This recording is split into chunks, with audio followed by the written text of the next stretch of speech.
Oke, kali ini kita akan menyelami salah satu kisah hidup paling luar biasa dalam sejarah. Sebuah perjalanan yang dimulai benar-benar dari nol, dari kemiskinan yang ekstrim, tapi akhirnya membentuk salah satu pemikir paling berpengaruh di dunia. Coba deh, bayangin sejenak, kamu punya semangat belajar yang luar biasa, tapi buat beli kertas aja nggak mampu. Satu-satunya pilihanmu adalah tulang belulang buat jadi kanvas ilmu. Ini bukan cerita fiksi loh, ini adalah titik awal dari kisah yang akan kita bahas. Ya, ini dia inti dari semuanya, kisah tentang Muhammad bin Idris Asy-Syafi'i, seorang anak yatim piatu yang berhasil menaklukkan dunia bukan dengan pedang atau kekuasaan, tapi dengan kekuatan penanya. Baik, kita mulai dari bagian pertama.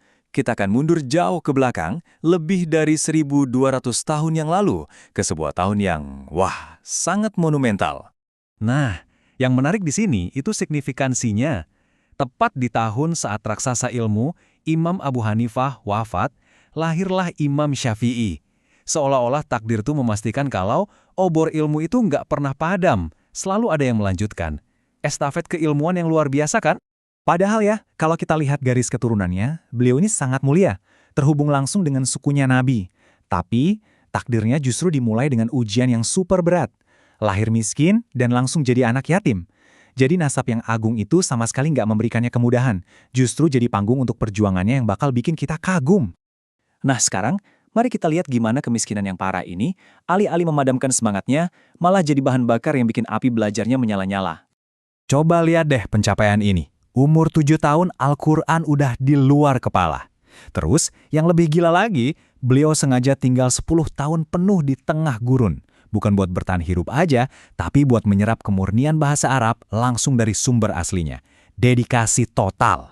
Ini adalah kata-kata beliau sendiri. Coba kita bayangkan anak kecil mengutin tulang-tulang di pasar. Bukan buat mainan, tapi buat dijadiin buku catatan. Ini adalah gambaran nyata dari pengorbanan yang dahsyat banget demi ilmu pengetahuan. Jadi, poin pentingnya di sini adalah, beliau itu nggak datang sebagai murid biasa yang kosongan. Beliau datang dengan persiapan super matang. Kitab tebal calon gurunya itu udah dihafal semua, bahkan sebelum mereka ketemu. Ini nunjukin rasa hormat dan keseriusan yang, levelnya beda. Nah, disinilah ceritanya berbelok tajam dan jadi sangat dramatis. Sebuah momen di mana integritasnya diuji dan taruhannya, nyawa, tepat di bawah bayang-bayang pedang Algojo. Semuanya terjadi cepat banget. Justru karena integritasnya sebagai hakim yang lurus, beliau malah kena batunya. Gara-gara nggak mau kompromi sama korupsi, beliau difitnah dengan tuduhan paling berat yang bisa dibayangkan, makar. Dan ancamannya, jelas, hukuman mati. Disinilah ketegangannya memuncak. Bayangin, di depan penguasa terkuat di dunia saat itu, Khalifah Harun ar-Rasyid, yang baru aja mengeksekusi 9 orang lain dengan tuduhan yang sama, Imam Syafi'i tetap tenang.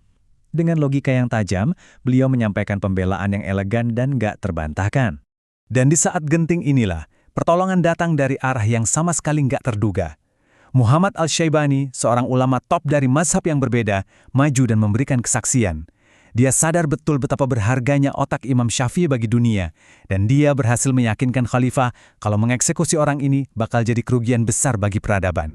Dan justru dari pengalaman pahit inilah, dari momen di ambang kematian ini, lahir sebuah titik balik yang akan melahirkan kontribusi terbesar beliau untuk dunia. Ini sih yang benar-benar luar biasa. Setelah selamat dari hukuman mati, beliau nggak lantas sombong atau merasa hebat. Justru sebaliknya, beliau dengan rendah hati memilih untuk tinggal dan jadi muridnya Muhammad Al-Syaibani, orang yang ikut menyelamatkan nyawanya. Kembali jadi murid. Nah, di Baghdad inilah, dengan menggabungkan ilmu dari 2 mazhab besar, beliau menciptakan sesuatu yang benar-benar baru, usul fikih. Ini bukan cuma kumpulan hukum, tapi ini semacam rumus atau sistem operasi untuk berpikir secara sistematis dalam mengambil kesimpulan hukum. Sebuah revolusi. Inilah 4 pilar dari metodologinya. Sebuah kerangka yang jenius banget, menyeimbangkan wahyu dengan akal sehat yang terstruktur. Selain Quran dan Sunnah, beliau merumuskan pentingnya ijma atau kesepakatan ulama dan qiyas, yaitu penalaran dengan analogi. Dan kerangka inilah yang berhasil mendamaikan 2 kubu pemikiran besar pada masanya, dan masih dipakai sampai detik ini.